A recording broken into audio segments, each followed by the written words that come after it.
Alright, let's go.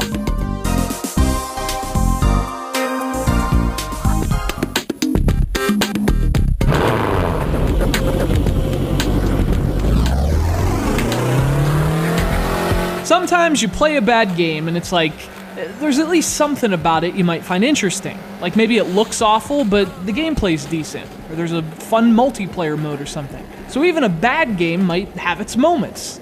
This is not one of those games. This is not one of those moments.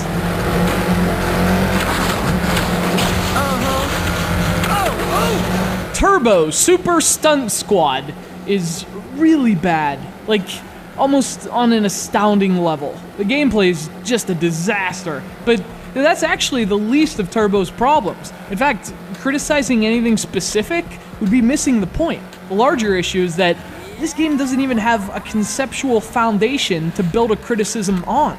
Turns out that makes driving kind of tough. Turbo is a game based on the DreamWorks film of the same name. It's available on a slew of different platforms, including the 9-year-old Nintendo DS.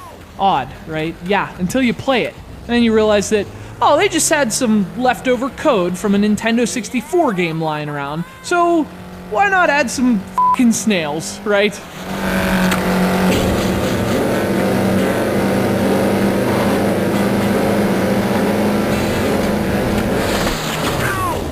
So this is a racing game, but only in the academic sense. There are races, they sometimes involve forward progress. You can play as one of 5 snails from the film, including the main mollusk, Turbo. By the way, let's not act like this is some new idea, alright? They had racing snails in the Neverending Story like 30 years ago. The thing is, Turbo doesn't even get off the starting line. There's no coherent or functional racing mechanics in place. I mean, I could go on and on about how bad the steering is, how terribly the snails handle, but it's more a conceptual problem. It's got absolutely no idea what it is, or what its design is. It's not even a mess of ideas, because that would imply the presence of ideas. I mean, look at the tracks! There's nothing there!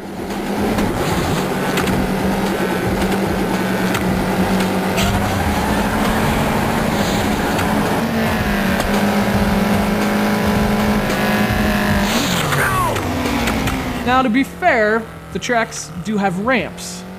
So that's something, rather than nothing. But other than that, emptiness. And a fitting representation of the thought that apparently did or did not go into its design.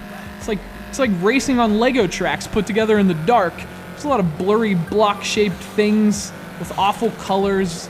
Seriously, it's kind of like playing some college kid's AV project. I guess if there's one thing in this game, it's that you can do tricks, and those tricks actually give you power-ups. Here's the thing, there's a handful of power-ups, and they don't even seem to do anything. And to do tricks, you have to press the D-pad in mid-air after hitting a ramp. If you hit it too late, you crash mid-trick. Since the D-pad does the tricks, that means you can't steer after hitting a jump. So if you try steering in mid-air, even a second before you land, automatic crash. Automatic... Holy crap. Go, Skeet, go! Yo, get him up! Nice job! That'll work! Yeah, I'm actually glad I got to review this game, because this is the kind of thing I never would have believed if I hadn't seen it for myself. It's stunning to me that a product this unfinished was actually released to stores. I mean, ramps disappear, power-ups don't do anything, tracks don't go anywhere. I mean, I would say Turbo spins its wheels, but the snails don't have wheels. And on the Nintendo DS, they don't seem to have a clue either.